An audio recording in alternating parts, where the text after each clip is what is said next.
What's going on, fellow bronies, Pegasisters, and YouTube Nation out there? Spiky Dash with you here. It is 7 o'clock on the East Coast. It is August 30th, Wednesday, and we are live for episode 8 of According to Spiky Dash. But before we get into the proceedings of tonight's episode, I would be remiss, and I would be very amiss if I do not open the show tonight with kind of, in a way, a plea. As many of you are aware, many of you know, well, first off, if you notice, I'm not wearing my normal Rainbow Dash shirt. I'm wearing my Houston Texans jersey. Hurricane/tropical storm Harvey has left an unprecedented, catastrophic, devastating impact on the city of Houston, the state of Texas, and now moving into the state of Louisiana and the whole Gulf Coast area. It is a once-in-a-lifetime storm that we never would have expected. I mean, I've been watching coverage on the Weather Channel ever since the storm first started, and we knew what to expect, but we didn't expect this level of disaster. 25 people have already been killed, and that number is expected to rise, mainly from the floodwaters. Hundreds, thousands injured. The city of Houston inundated with floodwaters, some places seeing upwards of 50 inches of rainfall. They're talking that this storm, in terms when it's all said and done, the damage done could top that of Hurricane Katrina, which I don't think we ever thought would happen in another storm, but it has. This is just one of those situations where, for me personally, I could not, after seeing the first pictures of the devastation when the storm made landfall as a Category 4 hurricane with 130-mile-an-hour winds in Rockport, Texas, and then seeing the first pictures of devastation, and then seeing the pictures and the water rescues. Over 7,000 people, actually close to 7,000 people in the Houston area have had to be water rescued from their homes. When I saw the first pictures, I knew that I could not sit idly by and do nothing. These are our fellow human beings. And even though recently in this country and even in this world, there have been many situations in politics and many other things that have seemed to divide us, it seems like in times of this, in times of disaster, our country tends to come together. And obviously the pictures and the devastation have been tough to watch, shocking, heart-wrenching. But there have also been moments of true courage and heroism and bravery and amazing outpouring of support from numerous organizations, numerous people, numerous organizations like the Salvation Army, the American Red Cross, the United Way have taken in donations, and many people, including numerous sports stars, celebrity figures, have donated millions of dollars to the relief efforts. I personally myself have made a donation to the American Red Cross, and I, on Twitter, along with using this platform, am encouraging anyone to do the same. Whether if you have it in your heart to give, if you can give any amount at all, it will go a long way to helping these people. Houston may not be the same for a long time. The director of FEMA has even come out and said that they will be in that city probably for years. It was that bad. It was an unprecedented event that I don't think even any meteorologist could have predicted the extent as to this storm just sitting in the same spot for days and days and days, stalling out and just dropping rain in the exact same areas. It reminds me very much of Tropical Storm Allison that was sitting over that same area 12 years ago in 2005. But it's worse than that. It's worse than Hurricane Ike. Everyone has said that it's worse than those storms. These people need your help. These people need your support now in their time of need. Their city, these areas are not going to be the same for a long time. So whether it's $7, whether it's $75, like what I contributed, not much, but I know it's going to go a long way, whether it's $75,000, whatever you can give, I ask from this platform to please help. There are a number of funds out there that have been set up that you can use to donate to support these people of Houston and Galveston and Corpus Christi and San Antonio and these areas in their time of need. They will need it. They need whatever they need. They need food. They need water. They need, shelter. There's 32,000 people right now in shelters in the Houston area. These people need your help. A couple of links I've posted in the description below in the video to organizations that I'm putting out there. Of course, in any time of disaster, I donate myself to the American Red Cross. I've done it numerous times. I've done it with Katrina. I've done it with other storms that have impacted. I think I did it with Superstorm Sandy when it hit the Northeast. I've always made out donations to the Red Cross. Now, if you don't feel like you can donate that much, you can do a simple $10 donation. You can text the word Harvey to 90999 and donate $10. That's it. $10. If you think about it, it's still even though that might not be much, it all adds up, and it's adding up in a big way for the Red Cross and for all these organizations and these funds that are helping toward Harvey relief. You can text that number, text Harvey to 90999, donate $10 to the American Red Cross for Harvey relief. Or you can donate any amount at redcross.org. It's simple. It's very easy. You can do it right there.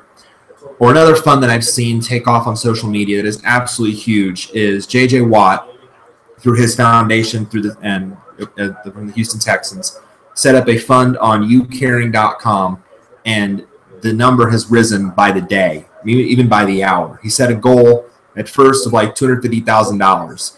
He met that in like 2 hours, and then it went up to $1 million, and then $2 million, and then it's been adding and adding. At the last I checked, shortly before this show, he was at $6 million in donations, but now he's even set a higher goal of $10 million. It's just amazing how people are coming together in this time of need for the city of Houston and surrounding areas in the wake of Harvey. So this is what also here is youcaring.com/JJWatt to contribute to that foundation. We're with the state of Texas right now. We're Texas strong, Texans helping Texans, others helping Texans. Houston, Texas, Louisiana, we are with you in this time of need. Please, whatever you can, if you can donate, please donate now. These people need your assistance. And as hard as that is to transition from that, transition we must, because life goes on as well. So we've got a lot to cover in this show as well, but I had to start off with that because it's been wearing on my heart for days, ever since, like I said, ever since I saw the first image of the devastation, the destruction. I just had to make a donation myself and then encourage others to do the same. So I figured, why not again use this platform as well to make a plea for donations, because I know that I don't know anybody in the Houston area myself, but being a Texans fan and a TCU fan, and I want to at least help my my fellow fans in that way, and so fellow Texans fans and that kind of thing. So I wanted to show them any support that I could. So if you can, that'd be great. All right, so moving on from that, Rochelle, as difficult as that is, we must move on, and now we are diving into this episode's topics. And there is a lot to cover in this episode this week. We've got a couple more My Little Pony episodes to talk about this week, episodes 15 and 16. We're going to talk about a potential shipping that I've kind of seen around on the internet, maybe not. If you don't know what shipping is, I'll explain it to you when I talk about it. I'll talk about one of my pony crushes. I hate to kind of go in that way, but I do have one, and I mentioned it a couple times on here. I will get to that when it comes.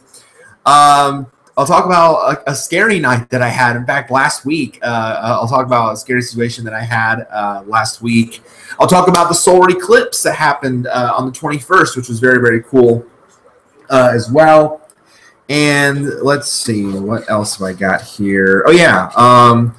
And then we'll end with more football talk. NFL preseason injuries starting to add up. Those are a big deal. How are they going to affect some big-name players going down with injuries in the preseason, especially with the regular season a couple weeks away? How is that going to affect not only their teams, but in terms of fantasy purposes? Because remember, we got the FFSR coming up here in a couple weeks as well. So how is that going to affect them? And then finally, one more story to talk about, and it's, again, one I hate to talk about, but actually I'm going to give kudos to a team making the right decision when they kind of made a wrong one at first. So that is what we are diving into. So let's go ahead and dive right in. First off, episode recaps. The last two episodes. Again, spoiler alert, as always, if you have not seen these episodes yet, I know some of you are not caught up with the season. If you've not seen episodes 15 and 16 yet, and you don't want to be spoiled by the episode summary, go ahead and mute your volume now. Fair warning, just don't listen to this part at all. Okay. So episode 15, Triple Threat. This episode to me had a lot that I could really enjoy. When I saw the summary for this episode, I was very, very excited to see it, very excited to watch this episode, because it's definitely one of my favorites of the season. It's not up there with, like, maybe, you know, the elite of the elite episodes, but certainly, you know, ranks kind of below those. Not like, you know, Perfect Pair or Royal Problem or, you know, Celestial Advice, you know, that kind of thing. Those three are pretty much tops for me right now. But this one probably sits in a really good fourth, because this episode, I mean, I thought it was going to be good because it combined really four of my favorite characters in one episode. Spike, of course, Ember, and the Dragon Lord, who I love her character, and I like her voice actor. I found her voice actress now on Twitter, and I follow her now as well. And Thorax's, and I mentioned that. I think I might have mentioned that I follow Kyle Rideout now. So and Thorax, so I really like as a character. And Lyra got a speaking role. So that was awesome. Of course, Lyra's voiced by Ashley Ball, who also voices Rainbow Dash and Applejack. So I'm like, oh my gosh, some pony pinch me, because this was like, this was gonna be like four characters, one episode. So cool. So I was really looking forward to this episode, and it turned out it was great. I liked this episode. You know, Ember and Thorax, you know, I wanted to see, you know, more of them, but in the same episode, total mind blower. I mean, I just thought it was so cool. And it was nice for them, you know, because, you know, the problem was that, you know, Spike, he invites Ember to Ponyville so he can teach her more and the dragons about friendship, because apparently now he's the official friendship ambassador to the dragons. Have you noticed lately that some of the characters are getting like these official titles? I mean, never like really see it. I mean, I know Twilight made it official when she made Pinkie Pie official friendship ambassador to the Axe and not asking for trouble. But apparently Spike at one point became official friendship ambassador to the dragons. So go figure. But so he invites Ember to Ponyville, and he's getting everything set up, making it look good. You know, and everyone's helping out. Twilight and Starlight are helping him out, of course, as they should. And so he's making sure everything's hunky-dory, and he's got his list. He's so much like Twilight. It's not even funny. So he's got his list, but then, so just as he's hoping everything's going to go right with Ember, who should show up behind him? Poke, but Thorax. And he's like, oh, Thorax, you're here too. And Thorax is like, well, of course, silly, you invited me. And this Spike, I think, is wait a minute, I did? So apparently he invited Thorax on the same day that he invited Ember, not realizing it. So now Spike has this fear that, you know, he's going to try his hardest to keep them apart, because, you know, he fears the negative. He's kind of taking it from a negative perspective. He fears they wouldn't get along because their personalities are so different. You know, with Ember being very tough and aggressive and I'm the Dragon Lord, and, you know, and very, you know, chip on her shoulder attitude, like prove everybody wrong. You know, I'm not the strongest, but I can show that I am because I'm the Dragon Lord. And then Thorax, you've got kind of, you know, the soft-spoken. Yes, he's the leader of the changelings, but he's not overly aggressive. He's very much soft-spoken, and Spike doesn't think they're going to get along. So he tries his hardest to keep them apart while trying to please them both at the same time. Well, clearly that creates a huge cavalcade, if you will, of mess, and then there's storylines throughout it that were just kind of interesting. Hang on, excuse me.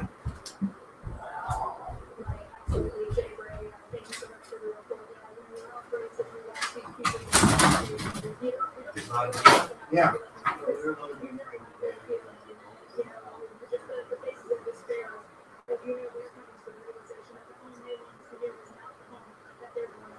Oh, yeah. Hang on, please.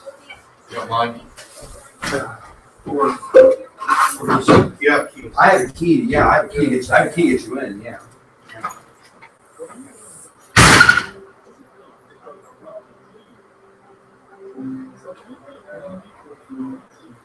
There you go.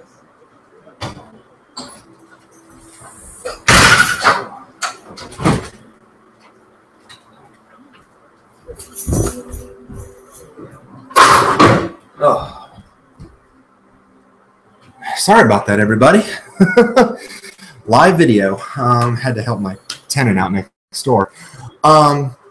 Anyway, so Spike is trying his hardest to keep them apart because he fears they're gonna clash because there's a different personality. So there are a lot of hilarious scenarios going on throughout the episode, like Ember is eating the gems in Twilight's castle, and she's actually physically eating the walls of the castle because dragons love gems. We know this. And then Thorax, it's like, you know, this castle is getting awkward because Twilight's showing me chairs, and then eventually they both end up being in town at the same time, so they got to keep further apart.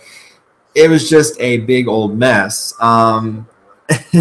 You know, but here's the funny thing though, like if we've learned anything from this season, especially with episodes like you know, like Discord and Harmony, and you know, and with this one, you know, it's that different personalities work with each other more often than not. You know, it's kind of like you're trying to change who you are, or you feel like two people won't get along because of how different they are. When in the end, you know, it's like Spike said at the end of the episode, I feared how much it would go wrong and didn't think about how it would go right. So it's kind of like, so he didn't think about the positive of it. What was also cool though, the cool thing was though, is that the cutie map is reaching out. Like it is now confirmed that the map can call anyone. Not just the main six and not just Starlight. It can now also call Spike because the map called him to a friendship problem. And I'm sorry, but it's like, I understand Spike's a baby dragon. I get that. I understand that he's young. But was he that naive to what was going on around him? Like he's looking for friendship problems. Like was he that naive that he couldn't realize that Ember and Thorax were the friendship problem? Like he had created it by keeping them apart. I know some of you might say, oh, plot point, you know, oh, because of plot. But, I mean, I would really hope that Spike would not be that really naive. But, you know, because we're, you know, I'm watching this, like, screaming at the TV like Spike, really. It's right. The friendship problem is right in front of you. I thought you were smarter than that. But, you know. So, but here's the thing. The positive is he learned his lesson in the end. I loved the interaction scene between Ember and Thorax. I thought that was like the cute moment of the episode. It was really, really neat to, you know, after they both got mad at Spike for, you know, keeping them apart, you know, and then wanting to explain to him why they were mad at them, or mad at him, per se. And so they took off, and then Thorax is just sitting there by the pond because, you know, he has trouble. His problem is he has trouble leading his pack. There's still a renegade group of changelings out there, apparently, that still feed off of love. And that fuels speculation as to, oh, okay, is this a group that's still being led by Chrysalis? Because do remember, at the end of Season 6, she was not destroyed. she said she would come back to exact her revenge on Starlight Glimmer. So maybe she's still leading this renegade group of changelings potentially. Have some or still some influence on them. We don't know for sure, but we do know there's a renegade group. So Thorax is trying to explain this to Spike, and at some point, and then Spike gets lost in the fact they're still looking for friendship problems. Even he patched one up between Lyra and Bon Bon, and then there's another group of ponies that were sharing like a seed or something, and he tries to fix that, but that's not the problem, of course. But then Thorax is like, I don't want to go home because I'm in trouble leading my pack. And Ember's, of course, surprised, like, wait, so you're in charge? Well, you got to be more assertive. That's your problem. And Thorax knows this. It's like, well, that's, I'm trying to be, but it's like, I even said, please follow my instructions. But then Ember's like, stop talking. I love that part. Like, she just puts her finger up to Thorax's mouth and goes, stop talking. That's how you do it. I love that. I love that part of the episode. And Thorax is like, that just gave me chills. I was laughing throughout that whole part.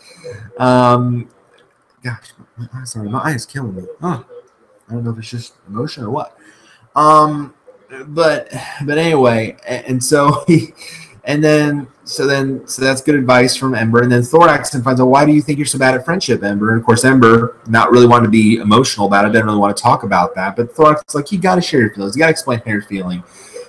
Because, fire duels and feats of strength, that won't always do it. So, because that makes the other fellow dragons feel upset. So, you just got to talk about your feelings and your emotions. So, bottom line, they both go back to Spike, and they both, show how, using that advice they gave to each other, Ember shares the fact that she's upset and mad at Spike, and Thorax is like more assertive and like, what you did was wrong. So, of course, Spike is blown away by that.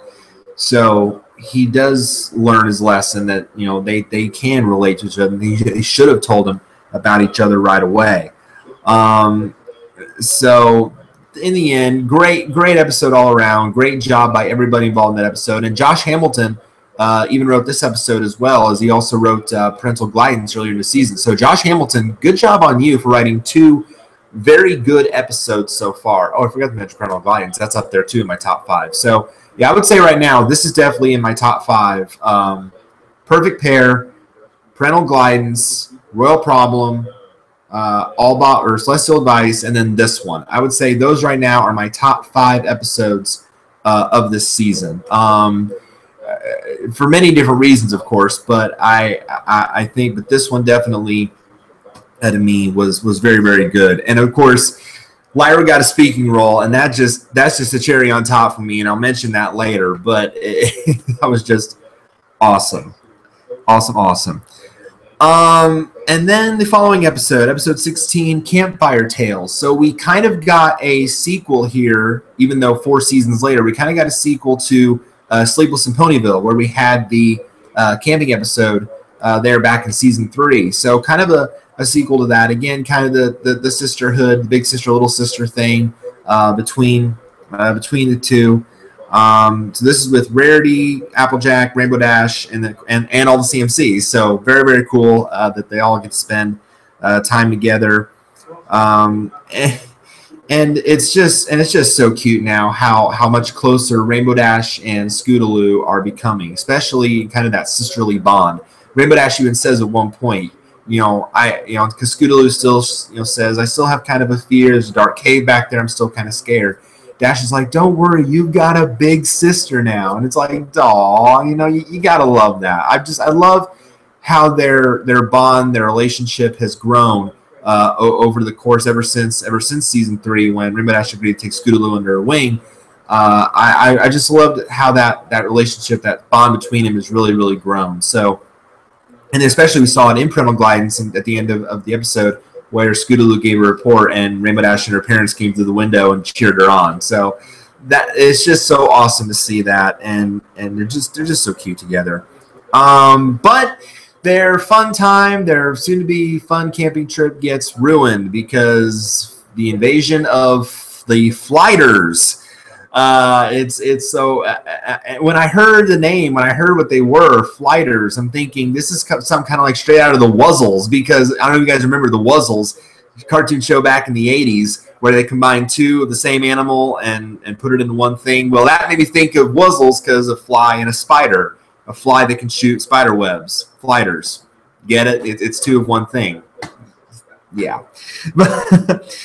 but you know, and so you know, it's like all camping trips at some point get ruined by bugs, right? At least at some point, there's bugs involved in some way. So now it's flighters. But as I'm watching that, and they're just invading their camp, they're taking it over. You know, I'm thinking to myself, is that foreshadowing to another episode? Like, that can't be a coincidence. That has to be like, you know, they just come out of nowhere, and in that area for some reason, it's kind of like someone else mentioned in another video. It's like being attracted to food is kind of a lame excuse. Like, there has to be some actual reason. Sorry. There has to be some reason as to why they're there at that particular time. So I didn't think that was a coincidence. I'm hoping that's foreshadowing to something else. So they have to go into the cave, which of course frightens Scoodle even more. But of course, you know, Dash reassures her that everything's going to be all right. It's going to be cool. And so they do manage to actually Rainbow Dash manages to go outside, get majorly bitten by the flighters, like her face is swelled up, brings the campfire in the cave, and then we get kind of a historic background episode. We kind of get again, kind of a history episode, like kind of what we had with Perfect Pair with the backstory. We kind of get this history episode, although way back in equestrian history, about favorite legends. So they tell campfire stories, but kind of with a legendary twist. So Applejack tells her story first about her favorite legend about a pony named Rockhoof. And the story was good, but my favorite part of it was Apple Bloom's reactions. Like, her reactions to the story are just priceless. She's like, she won't let Applejack tell the story because she's so excited. And then the one where she goes like, you know, that moment where it's like, I really want to tell this. It's like, her reactions are just so darling, so awesome. But, you know, the story was good on its own, but the thing that left me wondering from that is, like, how did Rockhoof get so much stronger? Like, what did he hit? Like, when he was digging that trench to try to attract the lava away from his village, what did he hit? What did he hit that made him so much stronger right away? That definitely left the door open for some foreshadowing, some maybe further down the line in the season as well. What did Rockhoof hit that made him that much stronger? So got to keep that in mind for episodes down the line. And then we hear Rarity's story about Mistmane, and that was my favorite. And I think as I've seen a lot of pictures on Twitter from the fandom after her story, I think a lot of the fandom liked this particular story that Rarity told about Mistmane, and how she had to convince an old friend named Sable Spirit that beauty really wasn't everything at the expense of other ponies' misery, because she tried to she became an empress herself, but she didn't really become it. She kind of took it because she tried a spell to make herself beautiful, and that kind of backfired, and then she was very, very ugly. So she then tried to take everything that was beautiful from her village and have it in her castle, in her kingdom. So she didn't want anyone else. So she's like, kind of that thought of, well, if I can't have beauty, no one else can. So then of course Mistmane's like, well, I can't let you do that. You know, even though it's her friend here, she can't let her do that. So they have like kind of like a duel. There's some sick dragon-like magic. They were like, oh, there's a dragon, serpent, both coming from their horns, which was awesome. Which I thought the horn designs were very, very cool. I with the curved horns, I thought that was very neat to point out too.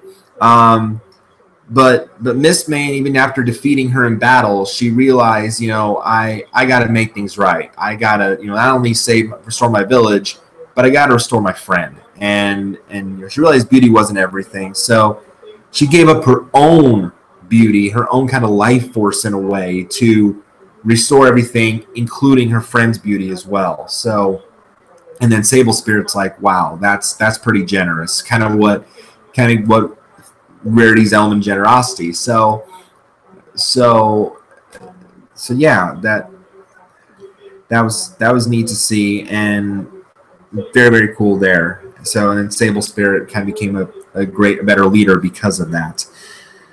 So then after that story, that's when the actually flighters start trying to even invade the cave. So now that not only have they completely destroyed the camp of what was left of it, webbed it and filled it, they're trying now to actually get into the cave itself and take it out because they put out the fire with the web. But then Rainbow Dash kicks out some rocks to knock it down. So not only it keeps the flighters out, it traps them in. Of course, that freaks out Scootaloo even more.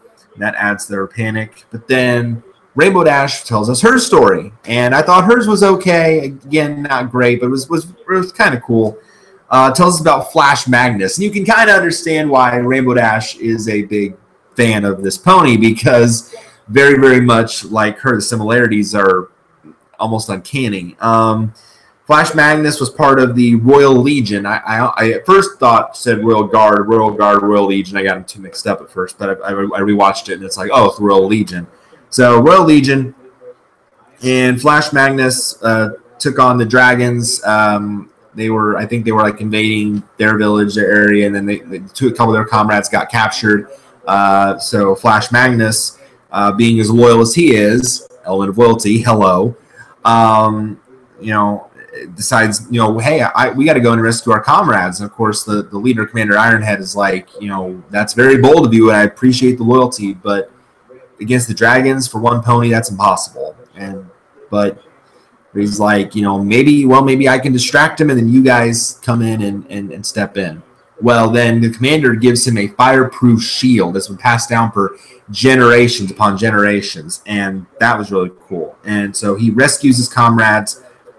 Well, Flash Magnus distracts the dragons with the shield, and the Legion goes in, rescues the comrades. They come back and actually put a plan in place. They set up this storm cloud with lightning in it, and all three, and Flash Magnus leads the dragons right into it. And actually, surprisingly, if you look closely, one of the dragons actually is Torch, Ember's dad, and former Dragon Lord. So I found that to be really, really interesting. So it kind of shows you how really ponies and dragons did not mesh together in the past until now. So again, foreshadowing what was to come. So the Flash Magnus goes in, and they get shocked by this lightning, and once the dragons get hit by the lightning, they're out of there quick. Flash Magnus comes out burnt, of course, but still okay. And he does the rescue. So very, very cool story. Obviously, cool stories all around. I guess, in that regard, okay. And eventually, though, we get back to the meat of it, where they got to, escape. They can't get out that way now. They stop hearing the flighters, so they think they're gone. But they can't get out the way they came in, so they got to go out the back way. And sure enough, kind of like what happened with Rock Solid Friendship when they went through the gem cave and found this whole new area, they found a shortcut to, I forget the name of the area that it was. It was something Falls. I forget what they said, but it was a shortcut to somewhere they've been before. And they agree now to just hold their annual trip there from here on out. So very, very cool. For me, decent episode, but really not one of the tops of the season. It was okay. And maybe that's just because, for me, I'm not a big fan of the flashback episodes or the real deep history episodes. I find those a bit tedious. They're okay. The stories themselves they're nice. I mean, if they have any meaning toward the rest of the season, then yeah, then I can look back and say, oh, I saw that in Campfire Tales. But on the surface, on their own, to me, they're not great on their own as compared to some of the other episodes of the season. So okay for me, not great, but still a decent episode on its own. So the big thing I got from that is just the cuteness and the relationship together between Rainbow Dash and Scootaloo. Just so cute. So that was just a big thing that I liked there. All right, so those were the episodes from this past week. This week's episode, episode 17, supposedly we are going to see Thorax's brother. I don't know if we're going to actually see Thorax in the episode, but from the little preview I saw from Hasbro, from Discovery Family, it looks like we're going to see Thorax's brother Pharynx in this episode, and And the episode title I've seen is To Change Changelings. So again, we're kind of maybe a sequel to where Spike first met Thorax. So it's kind of again kind of another callback to that, or a sequel in that regard, where someone else has to help a changeling shift. So we'll see. Maybe Pharynx is the one that's leading this renegade group of changelings. If you really think about it, maybe. So we'll see what happens with this week's episode. Looking forward to that very, very much. So let's talk about a potential shipping based on the Triple Threat episode. I don't really talk about ships very often. I mean, they're all over the fandom. They're all, if you don't know what a ship is, basically when someone says they're shipping, it means they're making two, whether it's ponies or anything, what have you, a couple. They're putting them together and they're making them a couple. So I don't really talk about it very often because, there are hundreds of them in the fandom. There are tons of them out there. I really just focus more on like the actual relationships we see, like for example now Big Mac and Sugar Bell, or what was between Bright Mac and Pear Butter, or what have you.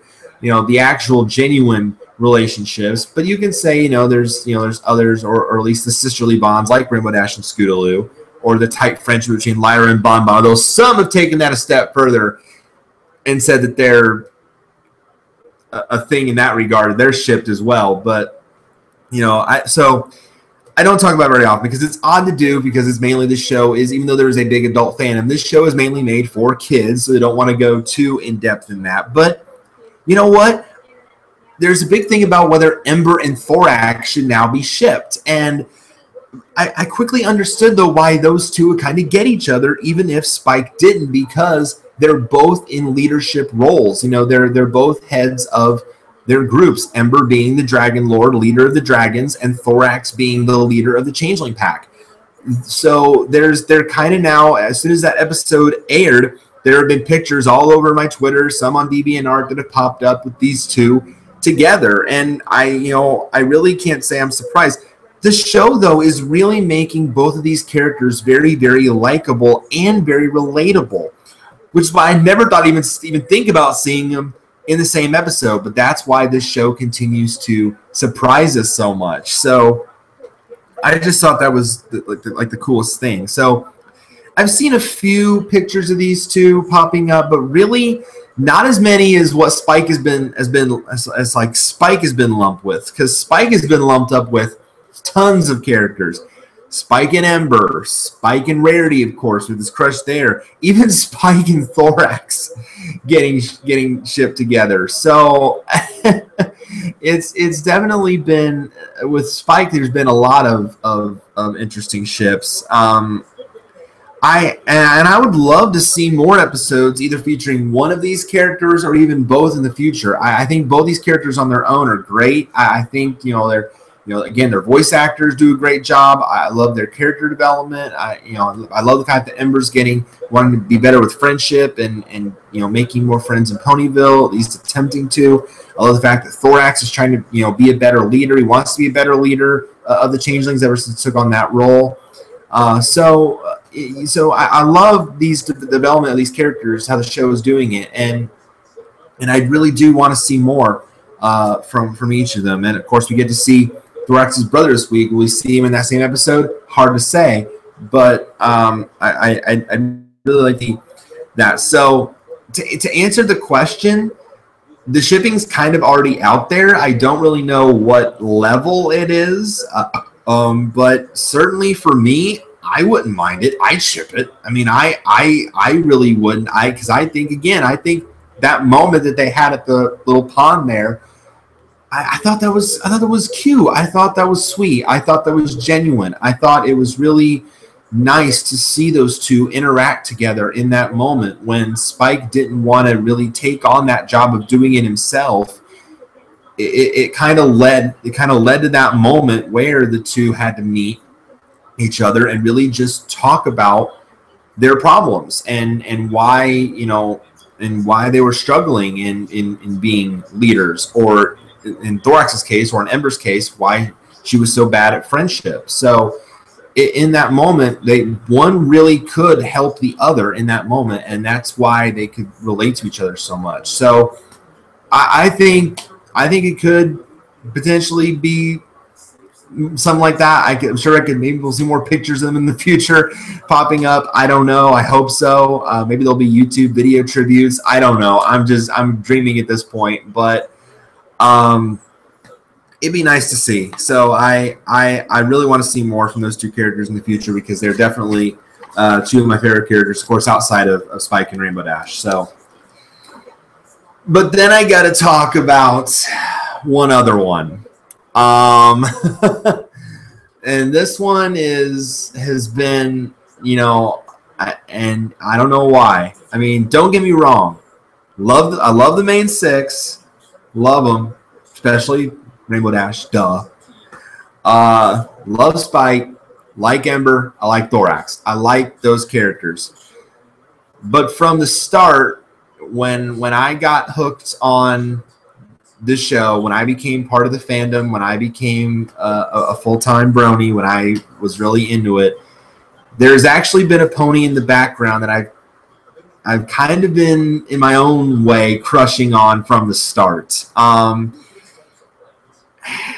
Lyra Heartstrings. And honestly, I don't know why I'm so drawn to Lyra. Honestly, I don't know what it is. But every time she's on screen, every time she's in an episode, I just get that that fangirl thing. It's like, I don't know what it is. Maybe it's the fact that it has the Lyra cutie mark, the love for music, and I like music, and maybe that's the reason. Or the fact that she's voiced by Ashley Ball, who also voices Rainbow Dash and Abdak. Or the fact that she's just so fascinated with the human race and sits like them, as we saw in the one episode where that generated a whole mashup of things throughout the fandom, like, oh, she's sitting like a human, she wants to be human. And then the fan fiction blows up with stories about her wanting to be human and that kind of thing. It could be all those reasons, but for some reason, I'm so fascinated with her as a character, and then when she got those speaking roles, I'm like, wait a minute, and I recognized the voice right away. I knew it was Ashley Ball right away because, again, that higher pitched sound. So I knew that it was Ashley right away. Even though she goes into kind of a different tone with Applejack, having to do the country accent, you can tell that the Rainbow Dash kind of tone in the voice is kind of there when she voices Lyra. So I knew that it was her right away. But I don't know.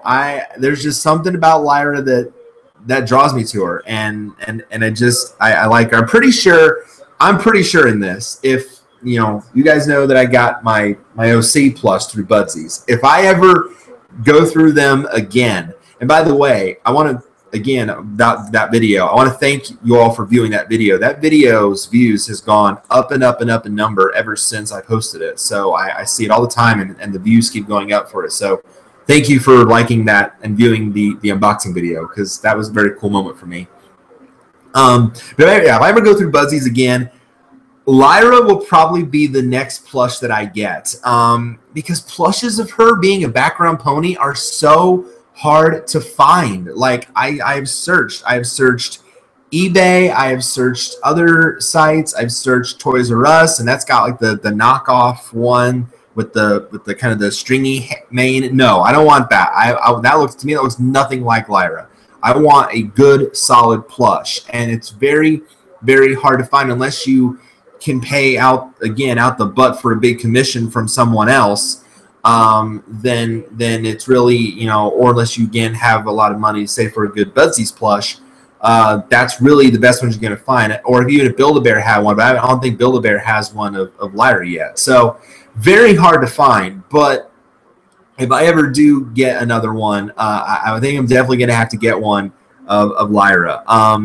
I read a fan fiction actually on DeviantArt called Anthropology, and I was absolutely totally blown away. Or no, actually it wasn't on DeviantArt. It was on I think it was on FimFiction, on the My Little Pony actually fan fiction website. I was totally blown away by the job the writer did. I forget who it was, forgive me, but whoever you are, great job. Totally blown away. I was very impressed with the story, Every chapter, I could not stop reading it. It was absolutely very, very well done, and the ending is just so epic. If you haven't read it, just search for it on I believe it's on FemFiction. If it's not, it's on DeviantArt. Search Anthropology. It's a or just search for Lyra Heartstrings fan fictions and find it. It is a must read. It is a highly recommended read. Great story. I was compelled to it, and I hope you guys would as well. And of course, again, as I mentioned, Lyra and Bonbon, or Sweetie Drops, as she's also known, they're pretty much joined at the flank as friends, even by the shipping community. But, Tony like me can always dream, right? But we have our quirks, as the song in a couple episodes before in Vain Misfortune said in Flawless, we've got dents and we've got quirks, right? But and all of us have our own. So that's one of mine. I just had to mention how much I like Lyra as a character. So very, very cool. Moving on. Let's talk about another thing that I've also talked a lot about on Twitter also as well.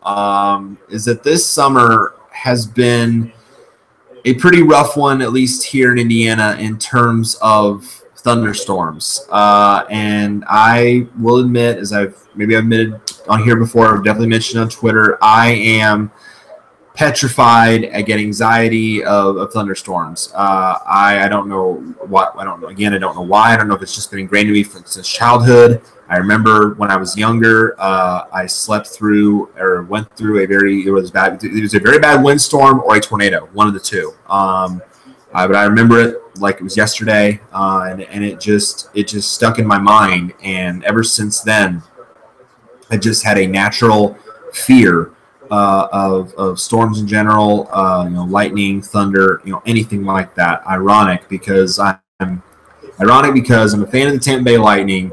My fantasy team this year is called the Thunder Colts, and my song for that is Thunder by Imagine Dragons. Go figure. But I've just had this fear ingrained in me, and this summer has just been brutal in terms of storms. I've ran a lot, because it's just been, I've rarely had days this summer where it's just been quiet, but today's been pretty quiet. There's been stretches of quiet weather, but there have been other times it's been day after day after day of storms, one after the other, chance of storms, severe storms, storm, day after day, and it was like one day a week, if not longer, kept hitting me over. I don't know what the record is for this state. I don't know, but this has to be one of the stormiest summers on record. It just has to be. I don't know who keeps that. I don't know, what it is, but and I keep reading things on Twitter like, oh, August has been one of the driest on record. Well, I call BS on that because to me it just seems like it was just constant, whether it was rain or storms, it was just constantly pounding this state, especially in my area, all throughout the month and all throughout the summer. But there was one last week on the 21st, on Monday, that really, really, really hit close to home. Scared me to death. It even, led me to the next day. That night there were more storms on the 22nd, and I not only was dealing with the fact that I couldn't get to work that day. I was also dealing with a stomach ache, so maybe that was from the anxiety. I don't know. There was one on the 21st, really hit close to home and scared me to death. Whenever there's a storm, I tend to take shelter in the basement, and whether it's a severe storm or not, that's just my fear. It's my first instinct, and so I go to the basement and I just wait it out. Well, and I have the lights on, of course, to because I don't want to see the lightning through the windows. And there was this bolt, and I, of course, I couldn't see it, but I saw the power go out for like a few seconds. I mean, it was just instant. It was just boom. It was just one shot, power out. And I said from the basement, and I'm pretty loud, I said, "Oh shit!" I mean, yeah, that's what I said. Forgive the word, but I said it. I said it out loud in the basement, and And then I heard, I had my music on, but to block out the sound, but I heard the boom afterwards, and I'm like, that was just absolutely killer. Power did come back on; it didn't stay off, and eventually it quieted down after a few minutes. But then 10 minutes after that, probably about 10 minutes, 20 minutes after that, I smelled smoke. I smelled smoke in my basement. Now, that's your worst fear. Like that ramps your fear level. If my fear level already wasn't up to 10, 11 when that moment happened, my fear level amped up to 50 when I started to smell smoke in the basement. That was totally scary. So I'm going up to my basement walls, and I'm like, there's smoke somewhere. So your first instinct is, oh my gosh, it's me, it's my house. So I race up the stairs. I'm checking my I have a carbon monoxide monitor plugged into my wall, and I check that, and it says 0. So thankfully, and so I'm not seeing any flames or smoke in my immediate area, even though it was dark outside. So I know right away it's not me. So I was basically I had my own Twilight freakout moment. Like you fear, in that moment you fear the worst. When you smell the smoke, when a bolt hits like that, you fear the worst. It hit something. So I knew it wasn't me. Well, and my neighbor who I was helping earlier as I was going as a way, I had to let him in because he didn't have his key. He noticed it too right away, and he could sense it, and he could see that there was thick smoke outside coming from somewhere nearby.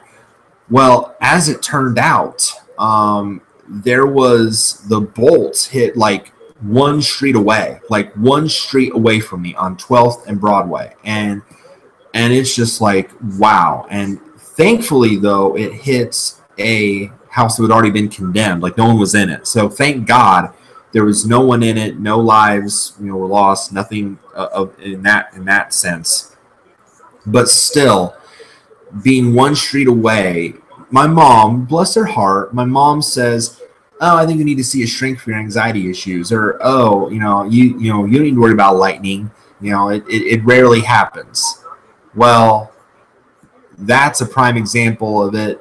That it can happen, and it was still a little too close for comfort for me. And it's a reminder to me that that life is precious, and and really, no matter how prepared you are or can be for situations, it can end. It can end in an instant, and you kind of need to just enjoy every moment that you have, because even what's happening with Harvey, people's lives are being impacted, and you can be as prepared as possible for a storm of that magnitude, but you don't expect what happens afterwards. So it's just a reminder that you got to be ready, and something like that can affect you in an instant. So it was one of those scary situations. It definitely set me, put me in a state of panic for a bit, because again, you fear the worst when you smell the smoke. You think it's happened to you, and yet it's thankfully one street over. But then you think about, is there any people in there? Is there anything I can do? Is there anything, and then you read the article online, and basically it was a condemned house and that no one was in it. But it was just way too close for comfort. So I honestly, as I've said, I can't wait for winter. When I said this even a couple of years ago, when thunder is rare. It's not a big thing. It's more the snowstorms. It's ice. It's that kind of thing, which is still deadly on its own, but it's not that. It's not as jarring to me. And I don't know if I'm just sensitive to loud noises. I could be, because I can't even do like the big booming fireworks on the 4th of July. Those even take me back a bit. So I think I'm just, which is why I then got a pair of these at Walmart. And I had a friend actually, when I saw the big fireworks at a party for 4th of July, I actually had a pair a little bit stronger than these. But I sometimes will wear these when I sleep, when there are storms that aren't very strong or powerful. I usually wear these at night to help me sleep, so I kind of block out the sound. These actually a very nice job blocking out sound. So I think they were only like 20, 30 bucks at Walmart. So really nice. So, yeah, to me, that was just a really spooky thing. And I'm hoping that me of another close call I had actually, and I was actually outdoors. I was outdoors at a football game a couple years ago. In fact, it was 2015, 2 years ago. We had another bad summer of storms. I was in season opener of Indiana State football, which I'm actually going to tomorrow night, by the way, under the lights for the first night game opener in ISU in a long time. But I was at the opener with a friend of mine against Butler, and there was a storm, and I knew it was in the forecast. I knew there was a chance, but not a big chance. So we're just watching the game, and then there was a first delay. We'd see the bolts outside, and they weren't that bad, but then there was the storms in the area, and they evacuated everybody before those hit, and then they cleared up, get back everybody in the stands. Game continues. Well, then there was another one coming in, and there was a second bolt, and flashed right in front of my face, like right in front of my eyes, hit pretty close to the freaking stadium. I could feel the hair standing up on me.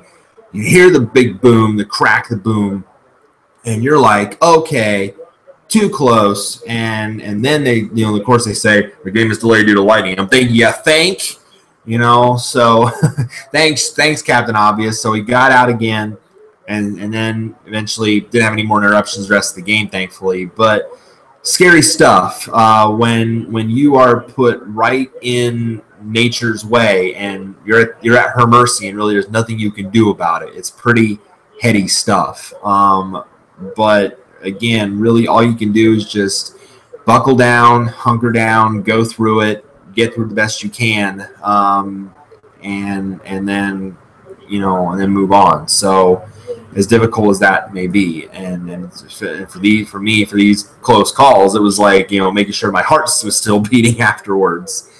So very, very, very difficult, but hopefully soon won't have any more storms to worry about this summer and moving into the fall months. Maybe more like winter stuff that is more soft. Okay, on that same day though, at least kind of later in that day, because that happened like on the night of the 20th going into the 21st, like the early morning hours of the 21st. But I learned then that nature and Earth and this planet, even in that dark moment, an amazing moment can come out of it. Because we knew about this though for a long time, and that was the total solar eclipse that was happening on that same day on the 21st. It just shows the awesomeness really of nature, God, and Earth, and all at work. The first solar eclipse to move across the continental United States in years, a long time, really put on an epic show. And even if you really weren't along the path of totality, where I was at here in Indiana, we got about 91% of totality, because the totality line mostly stayed to the south of us.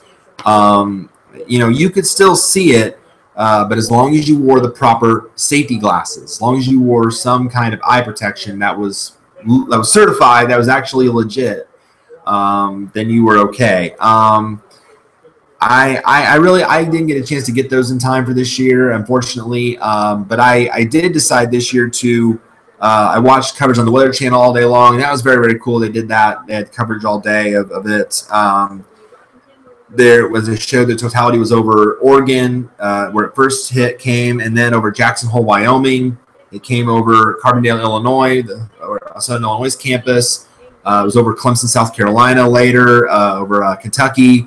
So they showed each spot where totality happened, and it was a very, very surreal and very cool moment. I did, though, take a picture of the shadows on my front porch between the trees, and I don't know if I still have it on my phone. I'm not sure I kept it or not. I might have deleted it, but let me see if I still... Oh, no, I still kept it. And it's kind of hard to see, but you can kind of see there the shadows coming in when the eclipse started. You can kind of see the crescents there on the porch there showing up, especially on the front steps there in the background. So So yeah, very, very, very cool moment. Just a neat thing to see. It's always neat. I like seeing neat things in the sky, like the meteor showers, or or the eclipses, or with the cool things with the stars. It's always fascinated me. When I was younger, I watched like space shuttle missions all the time with the space program, and so that was always. And so if one, I'll never forget this moment. Coolest thing ever happened to me. I'll never forget it. The space shuttle Discovery actually flew over my house one time. No joke. It actually, when I lived out in the country, not here, but further out in the country near Lake Psychic, there when we had a big house in the pond, and I went out on the front patio one night, and I knew that they had reported that Discovery was going to fly over Logansport, over this area, and so I stood outside. I wept for the time, and I saw it, and it was actually pretty low, but I could clearly make out the wings and the tail of the shuttle, and I thought that was just the coolest thing that I'd ever seen in my life. It was just so surreal, so cool. So very, very cool seeing those moments of totality with the eclipse. Very, very neat scene. I hope to eventually actually see one for myself.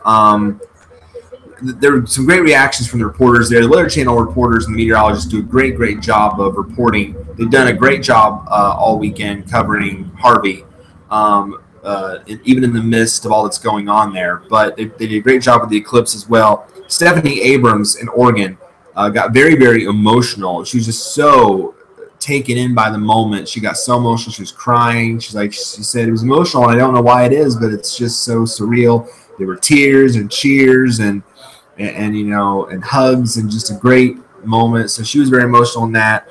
And Jim Cantori was in Illinois. Another favorite meteorologist was in Carbondale on campus, and he's like, there it is. There's the totality. Enjoy it, folks. And it was just so cool. But his reactions to any weather event usually like that are pretty awesome. Especially, you got to see his thunder snow video. I mean, it's on YouTube. I guarantee it. Check that out. Just search Jim Cantori thunder snow. It's an awesome reaction, and so that is very, very cool. So I liked their genuine reactions to the event. I thought that was really, really neat. So like I said, I will definitely have to check out the one coming up in 2024. There will be another one in 7 years, as long as we're still here, and as long as I'm still here. But I do plan to be. Actually this time, I'll be closer to the totality path than this one, because actually Terre Haute and Indianapolis are right in the path of totality. So I'll probably get a better view of close to totality in that one. So hopefully when they offer the glasses right away, I'll get them right away this time around and actually be able to see it. And hopefully no cloud cover on that day. There was a little bit of debate about cloud cover with this one, but mainly the clouds did stay away. So there was actually a chance kind of to see it. I know some people posted really good pictures online. So just an awesome moment. Anytime there's a cool event in the sky, it's an awesome, surreal experience. And I really hope that in 7 years we get another great one with another total solar eclipse coming in 7 years. All right, finally, the last two stories here to talk about are football related. Again, coming up with the NFL coming up here in a couple weeks. Preseason injuries, they are really starting to take their toll, and they're taking out some big name players. They are, for the first 2 weeks, really didn't see a whole lot of issues. I mean, even though there were some before that with Joe Flacco in Baltimore with the back issue, with Ryan Tannehill with the knee that happened in training camp. They had to bring Jay Cutler out of retirement to fill that spot. Kenneth Dixon at Baltimore, having his knee issues. So there were even more before the game started. Well, now, over this past week, we had 4 players suffer potentially major injuries that affected their teams. So, and 3 of them were torn ACLs. So huge, at least, 2 ACLs and 1 PCL. So knee ligaments in general. So the biggest one, though, probably from my perspective, and it even affected my fantasy team, has to be Cameron Meredith, the wide receiver from the Chicago Bears. torn ACL and even more knee damage after an awkward, very awkward tackle where the knee, definitely you could see it going inward. Not pretty, not good at all.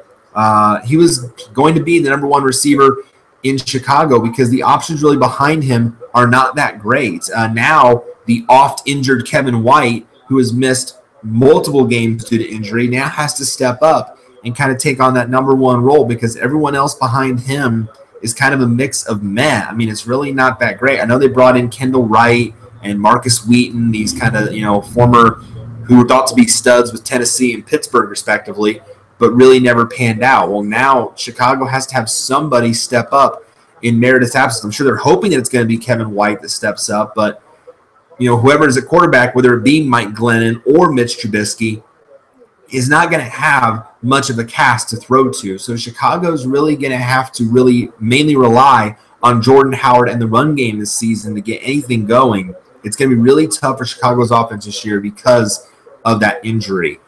But certainly Julian Edelman in New England is also a major loss. This is Tom Brady's usual #1 wide receiver target. He also tore his ACL in a game and when a non-contact when he planted his foot, and now he is done for the year. But here's the thing about the Patriots: they have plenty of depth at receiver. They have plenty of weapons at wide receiver outside of him. They got Brandon Cooks in the off, one of the biggest signings in the offseason, so he's going to have more targets. Danny Amendola is going to have to step up. Of course, Gronk is going to get more targets, I'm sure. But the big name to watch now is Chris Hogan. He now is going to get a lot more targets in this offense as a result. So at least, even though, yes, this is a big loss for New England, it really doesn't really decimate their core as much as, say, Chicago with Meredith, because behind them, the depth is not that great. In New England, these guys are solid playmakers with a very solid quarterback that can still do a lot of damage offensively. So really, Edelman's loss, while on the surface is bad, it doesn't really decimate the receiver core as much as it does in Chicago. In Kansas City, the backfield here takes a little bit of a hit because Spencer Ware, their starting running back, is now lost for the season with a torn PCL and I think even damage to his LCL in his knee. So, again, a big loss there in Kansas City as well. But now, again, Kansas City had insurance in the event something happened. They drafted rookie Kareem Hunt, who I watched play college ball at Toledo. And again, I got to say, a very impressive player and a great running ability, great speed. And he's going to come in and be the lead back this year. And I tell you what, he's a guy that if you maybe picked up, if you drafted in fantasy as maybe insurance for Spencer Ware, or if you picked him up as someone on your bench as a rookie stash to pan out, you now have a lottery ticket. You now have a big-time player who's going to come in right away and be the lead back, kind of like with me getting Terrence West in Baltimore when Dixon went down. A guy that will step in right away and be the lead running back and put up big numbers this season. So, and they also have even more added depth. If you want like a third down back or a PPR guy, maybe look at someone like Charkandrick West or CJ Spiller. But both these guys who are added depth that can play major roles. So again, not as bad a situation as say Chicago or even New England, but certainly there's options there in Kansas City, and maybe now this also opens up more potential for Tyreek Hill as well. Maybe because maybe Ware is going to be maybe involved in the backfield as well. Maybe it opens up more opportunities for receivers there, like Hill, and who's Kansas City's tight end, Kelsey.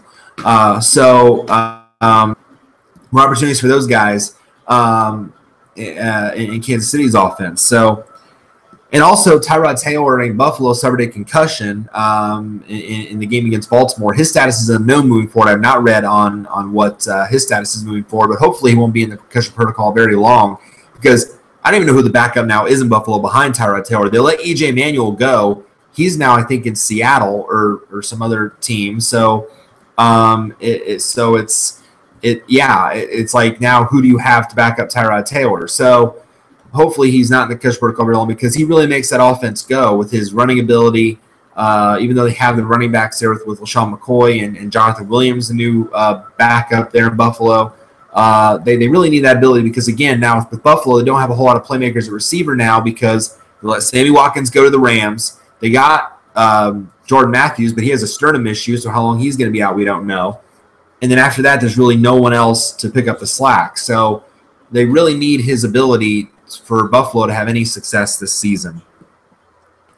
So a lot of injuries. Hopefully no more happen this week with this final week of preseason. Obviously, this being the last week of preseason, the starters won't play much this week. The starters really will get a lot of rest. It's more about the backups and these guys trying to make the squad, get their opportunities to impress for one more time to try to make the roster. Because now the NFL has changed their rules. Normally they spread out cuts over the course of the preseason. Well, now it's just one time. It's go from your current roster, bam, right down to 53-man roster in one fell swoop cut. So this is the everyone's final chance to really impress their coaching staffs and see what they have. Now, I will mention, going back to Houston and the Harvey situation, the Texans' last preseason game this week that was scheduled to be on Thursday, tomorrow, against Dallas, actually was going to air on NFL Network. That was going to be played in Arlington at Cowboy Stadium. Well, that has now been canceled because they have found a safe route for the Texans to get back home to Houston and to return to their families and help with cleanup. So it's like, from the Texans perspective, hey, the sooner we can get back home, the better, to help with cleanup and rebuild efforts, and just get us back home, because they've been in New Orleans for a while, because I think they were playing the Saints, and then in preseason, and then they couldn't get back to Houston, so they were staying in New Orleans. Then they went to Dallas to prepare for the game that they thought they were going to play, and then they were going to play it in Dallas, but now it's not going to happen because now they found this safe route into the Houston area. So the sooner they can get back there, the better, and I think the sooner they can start to clean up efforts and recovery in Houston, the better as well. So kudos to the city of Houston and the organization there for finding a way to get the Texans home to begin those efforts, because the city's going to need it for a very long time, as I mentioned in the intro. So they're going to need to do all the work they can to get the city back to where at least some level of functioning again, at least in the short term. It may take a very long time, but it at least gets some semblance of normalcy back to the Houston area.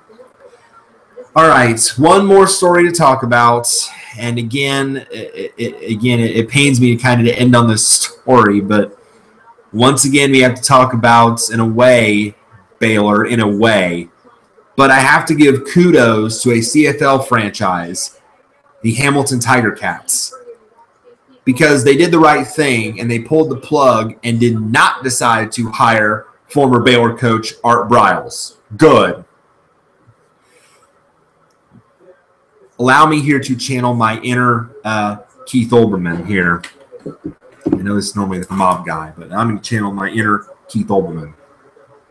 No one, Art Briles, nor anyone ever connected to the Baylor sexual assault fiasco in any way, shape, or form whatsoever should even hold a job associated with whether it be football, administration, university presidents, anything in that capacity ever again. Period. End of statement. Period. I mean, that's that. I'm sorry, but that's the way it is. I mean, you oversaw a program that allowed women to be sexually assaulted on your campus or off your campus, or at least in the proximity of your campus. And apparently these women reported it to people in the Baylor administration, whether, maybe they didn't report it to Briles directly, but they reported it to people within the administration, and they did nothing. The Tiger Cats were 0-8 on the season before deciding to add Briles, but then less than 24 hours later, they reneged on that deal, saying they were overwhelmed by the negative commentary on social media. Good. People need to speak up when there are injustices like that happening. They need to use their voices in those moments. They need to speak up. Honestly, after all that happened at Baylor, would you want Art Briles or anyone associated with that scandal as part of your franchise? Honestly. I know the situation with Baylor is worse. I understand that. But in a way, isn't this kind of akin to Colin Kaepernick not having a job in the NFL right now? Getting blackballed by the owners? In a way, isn't it? You know, maybe not totally similar, but Baylor's worse, but it's kind of in that same vein. If you blatantly and deliberately, and I say that again, blatantly and deliberately do something that's not kosher with the vast majority of the American people, then on social media and any other outlet people can get to, they will let you hear about it. They will let you know about it with their anger and their vitriol and then blackballing and then silence. And then really at that point, it's up to the parties involved to either act in the right way or act as if nothing happened at all and just say, they'll get over it. Well, the Tiger Cats did the right thing. And I applaud them for that. I know that people tend to believe in second chances, as they should, and that's understandable. But when you were involved with something as disgusting, vile, pathetic, horrible, and incomprehensible as what happened at Baylor University, you knew women were getting sexually assaulted on your campus, off your campus, near your campus, under your watch, and you did nothing. Is it really up for debate? I mean, really. Is it really up for debate that those people deserve second chances right now? Especially when this school, Baylor University, is still under criminal investigations and lawsuits upon lawsuits filed by these women. And they are now being asked to reveal the truth by a federal judge, mind you. More documents that they were hiding behind the vague Pepper Hamilton report that told us absolutely nothing. Now is not the time for a second chance. There may be a time for that someday. That's not for me to decide. That's really for the public to decide. Because in the end, they and the women that were shamed have the biggest voices. And clearly, at least some of us have the courage and the strength and the wisdom to listen. So kudos to you, Hamilton Tiger Cats, for doing the right thing. Now's not the time. It's time for Baylor first to get its crap in order, literally. I still understand why they still have a football program. I wish it would get shut down so they really learn hard consequences of what happened. But, again, not for me to decide. If it were me, if I were head of the NCAA, oh, believe me, I'd come down hard on them. Believe me. But the NCAA also has a clear problem of its own, kind of in a way like the NFL, kind of in a way in that same vein that they don't have consistency when it comes to discipline. I've ranted about that many a times on here and in other shows. I've ranted about the NCAA not being consistent. I've ranted about the NFL not being consistent. I've said this many times over, losing my breath. I've said this. So it's not up to me, but at least in this instance, the public was wise enough to speak up and say, no, this isn't right. This isn't the time. This is wrong. The image that you give yourselves, I understand we're 0-8. We're a bad football team right now, and I get that we're desperate, but you cannot go this route right now. This is not a good image for you, for the CFL, for Canada. It's a no-win for anybody. It's not the right thing to do at this time. Timing is everything in certain situations, and this was not a good timing thing at first. But when they realized that the public, the backlash, the PR hit, everything, the negativity surrounding it, they quickly realized they could not stick with their original decision. They had to pull back and say, you know what, Art, we can't do this right now. We just feel like right now there's too much negativity. There's all the ongoing problems still at Baylor. There's still the investigations. There's still the lawsuits. There's still these documents that you put out there. Now is not the time for us to invest in you. Now is not the time to invest in anybody related to the Baylor scandal right now. Really, it's not the time. Until that university has clearly shown they need to get their stuff together, then they just, now is not the time to really get anybody there involved in a job of any kind. So that's just my personal take on it. You can disagree if you want, but that's just my take. I'm hoping, as I mentioned in my last rant, I'm praying for the leaders of Baylor every single day. I'm hoping they get their stuff together, because I know that's not the image they want to portray. I know that's not what Baylor stands for. I know, and I'm being hard on them, but someone needs to be. Someone needs to be hard on that university, because darn it, what they did was just plain wrong. And someone needs to take a stand and just in the face of wrong say, no, this isn't right, and you need to learn from your mistakes and learn your lesson. And Baylor clearly needs to do that. And I know I talk up TCU, and I again, being a fan and a supporter that I am, and I've even seen over the past couple of days, TCU did a really nice thing for the hurricane victims. I think they let either the Houston players or their players or the Rice players stay at their campus because Rice is right on in that area of Houston, right on campus. The Houston Cougar students, that campus was shut down until I think next week because of the storm. I think TCU opened up their campus and their facilities to some of their players, and I even tweeted about it. I said, that's an awesome gesture, and that's why I love being a TCU fan and supporter. TCU should stand for Touch of Class University, because that's what that was. Hey, Baylor, you want to clean up your image? Why don't you do something nice for the people of Houston and for these victims? Why don't you open up your pocketbooks? Why don't you do something supportive? I haven't seen anything on Twitter of what you have may or may not done. Why haven't you opened up? You really want to clean up your image and do something nice in the wake of one of the worst disasters in American history?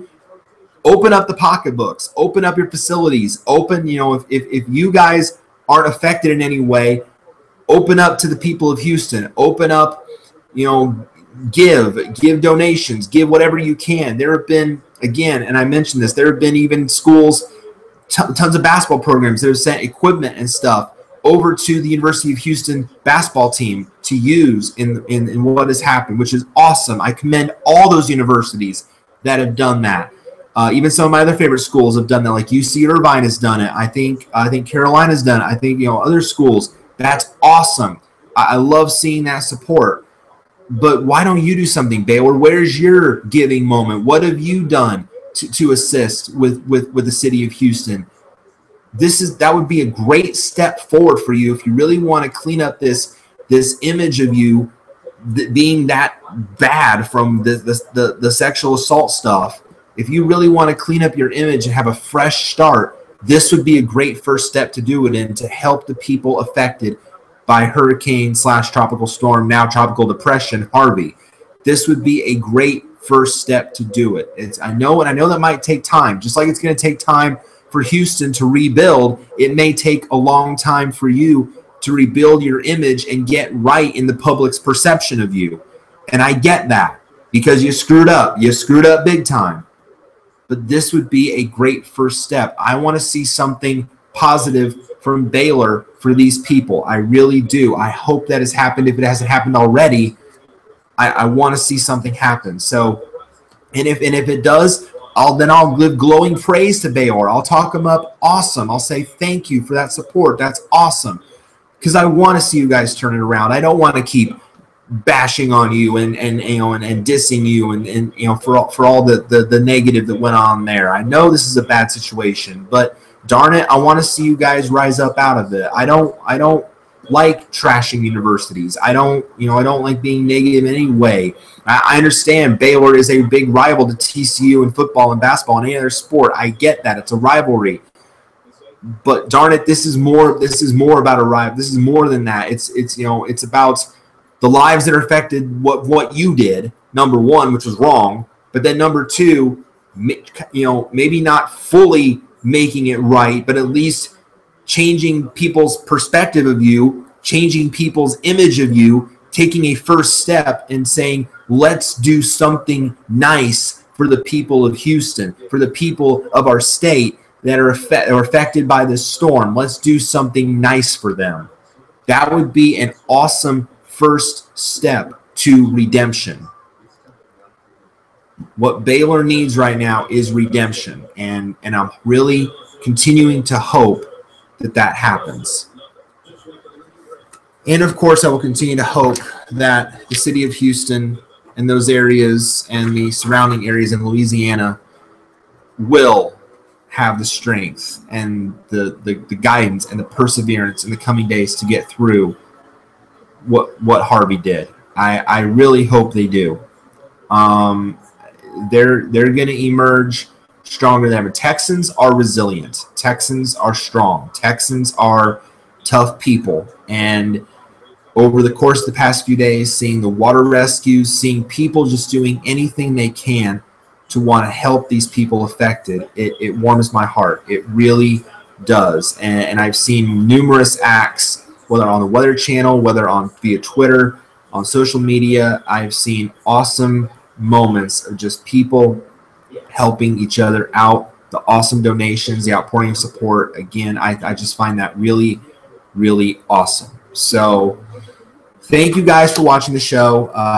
Again, I appreciate all your views, all your likes, all the subscribers. I can't, again, thank you enough for tuning in and making the channel what it is. I do this, not only for you guys, but just to, just share my thoughts on things, to spread the word, and just and love what I do. I love doing this as a nice little side hobby in my life, just some time away from all the hustle and bustle of life, but at the same time, just, again, like I did in the intro, using this platform to let you know, give what you can, if you can. If you feel compelled, like I did, if you have any way that you can assist the people of Houston and Texas and Louisiana, please do so. They need your help. So again, the links are also in the description. They're also there. But again, text Harvey to 90999. You can donate $10 through that right from your phone to the Red Cross, or you can donate any amount you choose at redcross.org to send your support. There have been, again, outpouring support from numerous individuals, from numerous organizations. I know here in Indiana, our task force has sent numerous trucks out to the area. They even did like 7 water rescues in Katy, Texas, which is absolutely outstanding. So awesome job, Indiana Task Force. Or again, you can donate to JJ Watts Foundation at youcaring.com. That's youcaring.com /JJ Watt. Again, last check, $6 million, now with a new goal of $10 million raised. Absolutely awesome. I commend everybody who has donated, everybody who has pledged their support. Texans strong, Texans helping Texans, people helping Texans. Humanity coming together when a city is in need. Thank you so much for watching. Thank you for tuning in. The next episode of the show will probably not be until maybe even following the first episode of the FFSR, because that'll be, of course, done probably in that same time frame that a new episode will be done here in 2 weeks. So probably during, I'd say, the second week of September, possibly any time between maybe the 9th and the 15th. Well, opening week of the NFL is September 10th, right? Yeah, well, Thursday night football, I think, is the 7th, and then the first week of the season is the 10th.